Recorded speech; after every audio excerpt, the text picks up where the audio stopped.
Alors là, cette histoire m'a dépassée. Ta belle famille a fait quoi? La belle famille a imposé une coépouse au mari de la princesse. Princesse, écoute-moi. C'est parce que toi-même, hein, toi-même là, c'est parce que tu as laissé aller. C'est parce que je pense que tu étais bête. Oui. Il faut vraiment être bête pour qu'on puisse t'imposer ça. Oui, tu as bien compris.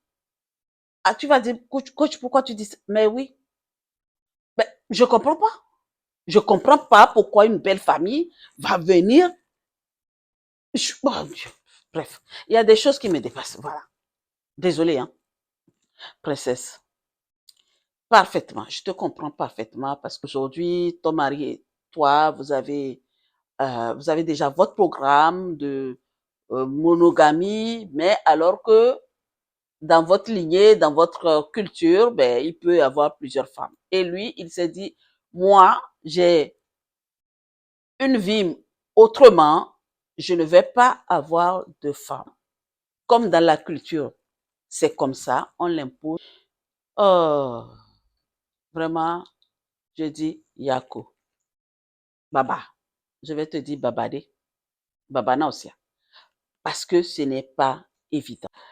Ta vie, tu as déjà une vie bien ficelée.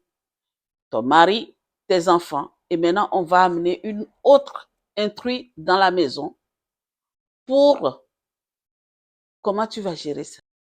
Par contre, avant tout, avant de te donner quelques pistes que moi, personnellement, je connais, puisque, bon, je pense connaître, puisque j'ai eu cette histoire toi, tu es venu me raconter ton histoire. Tu m'as dit juste qu'on t'impose une coépouse. Maintenant, je vais t'expliquer celle qu'on a déjà imposée une coépouse et comment elle a fait pour arrêter ça tout de suite. Je te raconte l'histoire de cette femme. Je donne le pays ou pas?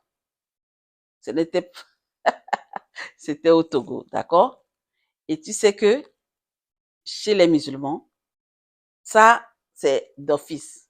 Soit tu as 2, 4, 6, 8. Moi, je suis née dans une ville, d'accord?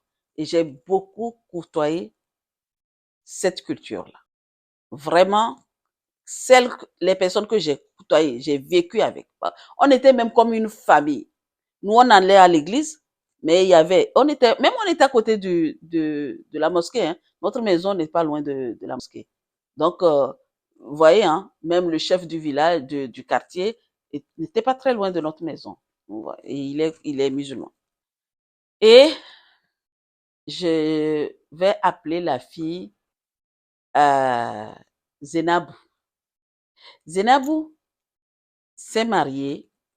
Zenabou d'ailleurs, on a fait 6, mais on était vraiment comme ça. Et elle s'est mariée après. Même cette fille que je vous dis là, raconte son histoire aujourd'hui là, avait fait une crise. On croyait qu'elle était morte. Ils l'ont amenée à la morgue. C'est de la morgue qu'elle s'est levée. Ah, non. Et on n'a pas arrêté de parler de ça, quoi. Vraiment, je me rappelle de son histoire. Zainab s'est mariée très bien avec Mayafi, tout va bien, et elle était bien avec son mari dans le foyer, et elle est une grande commerçante. Cette fille-là, elle a eu deux enfants, oui, avant que moi je ne quitte. Et un jour, elle est là, comme ça. Oh, comme ça, hein. C'est pas le mari qui lui a dit, hein. C'est la belle-mère qui est venue lui dire. Zainab, comment vas-tu? Ça va. Et je suis venue te parler.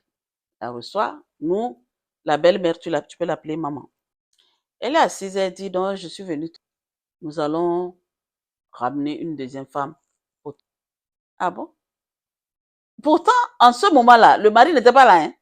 Mais pourquoi le mari ne m'a rien dit alors? Il dit, il peut pas te dire parce que nous l'avons dit de ne pas te dire que c'est nous qui allons te dire. Eh bien, attendez qu'il rentre du travail et on va parler tous ensemble. Et la belle-mère est restée là. Et après, la belle-mère a envoyé un enfant d'appeler le beau-papa. Le beau-papa aussi est venu en plus avec une tante et oncle. Vous savez, la délégation des là, ils sont tous venus. Zainabou, elle était seule à côté d'elle. Elle n'a même pas appelé sa mère, ni son papa. Elle a dit que toute seule, là, je vais les confronter. Et ils sont venus. Donc, quand le mari est venu, il dit à son mari, il me semble qu'il y a une deuxième femme. Il dit, ah, ben, Zainabou, tu sais, hein, je n'ai pas le choix. T'as pas quoi? Il dit, je n'ai pas le choix. Il dit, c'est pas grave. Elle a dit à la famille que ce qu'ils ont amené comme histoire là, elle ne peut pas leur répondre aujourd'hui. Que ce week-end-là, elle passera, elle-même, elle viendra à la maison pour leur donner sa réponse. Et la belle-mère dit, mais tu n'as pas à nous répondre. C'est pas une question qu'on te pose, on te dit en fait, on t'impose que on amène une deuxième femme. Et c'est incessamment sous peu, quoi. Parce que il y a pas dans 2 mois, hein, même pas dans un mois, hein, dans 2 semaines, là, la femme est dans la maison. Parce que leur mariage prend combien de jours? Hein? C'est 3 jours, je crois, oui, 3 ou 4 jours. Bon, ceux qui ont de, de l'argent, ben, en prennent beaucoup de choses. Et elle est rentrée. Et quand ils sont partis là, hé, chérie, tu veux faire avec une femme? Moi seule, je ne te suffis pas. Il dit, je t'ai dit que je n'ai pas le choix. Moi, si ça ne tient qu'à moi, toi et moi, les débuts, on a dit que je ne suis polygame. Mais c'est dans notre culture et maintenant, mes parents m'ont appelé. C'est plusieurs fois, c'est depuis, il y a plus d'1 an qu'ils ont commencé cette histoire jusqu'à ce qu'ils sont allés chercher la femme pour moi. Ah bon? Et moi, là, dans tout cela, je suis quoi là? Je fais quoi dans cette histoire?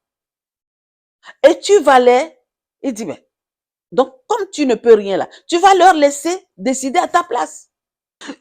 Mais, donc, elle disait, mais je ne comprends rien. Tu décides, au lieu que toi, tu prennes, tu as le choix t'as le choix sur cette planète Terre, d'accord?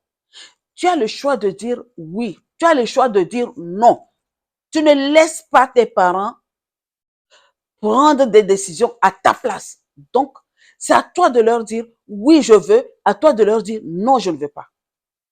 Ils disent, j'ai dit non, mais ils ont dit, le papa a dit non, qu'il est, et une seule femme ne suffit pas, qu'il faut 2 ou 3, 4, 5, 6, il faut qu'un homme comme lui, que eux, là, dans leur lignée, là, ce n'est pas possible. Un homme ne va pas rester sans avoir plusieurs femmes. N'oublie pas que tu es obligé. Et même c'est à contre-cœur que lui est en train d'accepter ça. Et même les démarches pour les cérémonies et tout ça là, c'est les tantes, c'est leur communauté, c'est la communauté qui a cotisé pour faire ce mariage-là. Elle a dit, ok, le samedi prochain là, tu viendras avec moi et tu vas entendre ce que je vais leur dire. Nous, on a reçu l'info. Ah, moi, moi j'étais contente parce que, ben, quand il y a mariage chez les musulmans là, oh, il y a bon manger même. Dans tous les mariages, il y a bon manger. Mais il y a une manière de faire le mariage chez les musulmans. C'est tellement croustillant. J'étais tellement content. J'ai dit, ah, s'il y a un mariage dans la maison de Zénab là, je sais que je suis là-bas. Donc, elle est venue nous dire, non, vous allez voir que ce mariage ne... Je dis, mais tu vas faire comment? Qu'est-ce que tu vas faire? Elle dit, attendez, je vais aller leur donner la réponse. Parce que cette femme-là, elle, mon Dieu, elle est grande de taille et puis bien, hein, costaud. Ouais, ou costal même, je ne sais pas. Elle est partie le samedi leur dire, beau papa, belle maman, ça fait tel nombre d'années que je suis mariée à votre fils. Je n'ai rien dit à mes parents pour l'instant. Et lui et moi, et on a signé à la mairie et on a fait aussi traditionnellement. Donc aujourd'hui, que vous décidiez à la place de votre... Je ne suis pas d'accord. Et je ne suis pas prête à ce qu'une épouse rentre dans la maison. La maison que vous voyez là, ce n'est pas votre fils seul qui a... On l'a construit. Si votre fils est prêt pour une deuxième femme, il n'a qu'à préparer quelque part pour elle. Mais sinon, s'il faut qu'elle vienne rentrer dans la maison où mon mari et moi, on a... La belle-mère dit, depuis quand est-ce qu'elle a bu l'eau du savon pour venir leur dire ça. Je vous dis, calmement. Et elle est partie. Et ça a commencé à jaser dans le quartier. Que la femme de un tel Zenabou, c'est ce qu'ils l'ont dit, on l'avait déjà dit de ne pas se marier avec cette fille-là parce qu'elle est arrogante, elle ne le respecte pas. Voilà que maintenant il veut l'imposer une deuxième femme et elle vient sur ses grands chevaux pour dire que non.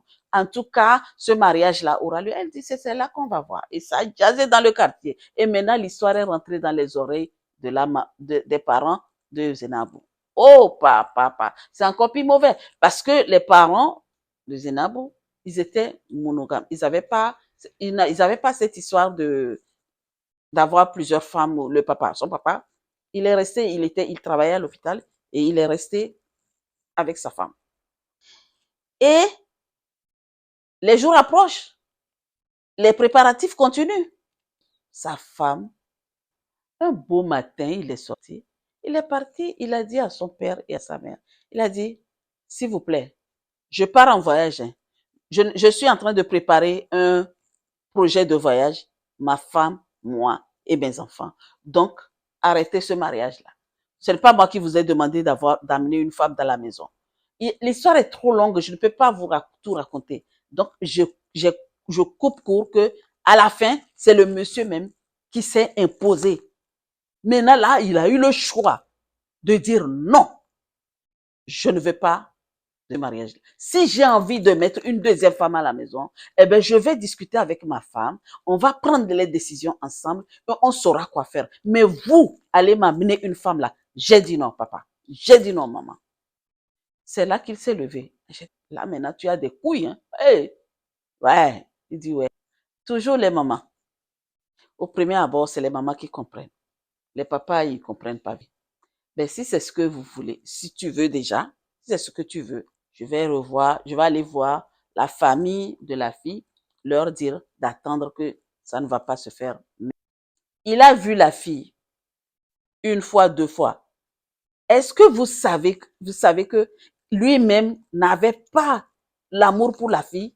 Vous voyez comment, je ne sais pas, j'ai pas envie de dire un gros mot pour, non. Vous voyez, moi j'appelle ça quoi? Le gars n'aime pas la fille. Toi, la fille, si c'est pas parce que toi aussi tu es bête, on t'impose et tu y vas. Tu penses que l'homme va t'aimer comme ça? Même si vous faites votre histoire de basse là, il va t'aimer pour 2 jours. Après, c'est fini. Après, c'est fini. Ça ne dure pas, ce genre de truc.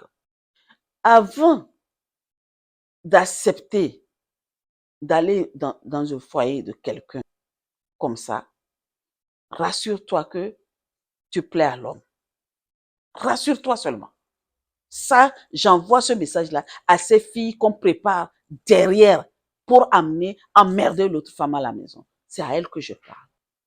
D'accord? Donc, sur ce, toi qui m'écoutes et que tu as eu cette expérience-là, hein, à détrôner leur mariage, tu as réussi à mettre halte là. Je vais te dire bravo. Parce que ce n'est pas évident des fois, leurs enfants là, avant même de l'imposer une autre femme, on leur donne des trucs à boire pour qu'ils soient oui, oui, oui, oui, suivre à n'importe quel moment tout ce qu'on lui dit. Mais si toi tu as réussi, comme la dame Zénab a réussi, eh bien bravo à toi. Mais toi qui m'écoutes, si tu n'as pas réussi à mettre les points sur les i par rapport à ces genres d'imposition, de t'imposer une autre femme, une épouse à la maison, tu ne réussis pas, et que c'est arrivé, vraiment, le seul conseil que j'ai à te donner, prends soin de toi. Prends vraiment, vraiment, vraiment soin de toi. Mais si c'est pas encore arrivé et que tu sens que ça arrive, eh bien, et si tu ne veux pas, lutte pour que ça n'arrive pas. Lutte. Prends le devant. Discute beaucoup avec ton mari. C'est, comme je dis tout le temps, c'est la communication qui est la clé de toute chose. D'accord? La question que j'ai à te poser là, écoute-moi très bien. Comment tu comptes gérer une histoire pareille dans ta vie au cas où ça t'arrive? Sur ce, mes princesses, je vous dis à très vite et n'oublie pas, hein, abonne-toi, aime, Partage. À bientôt.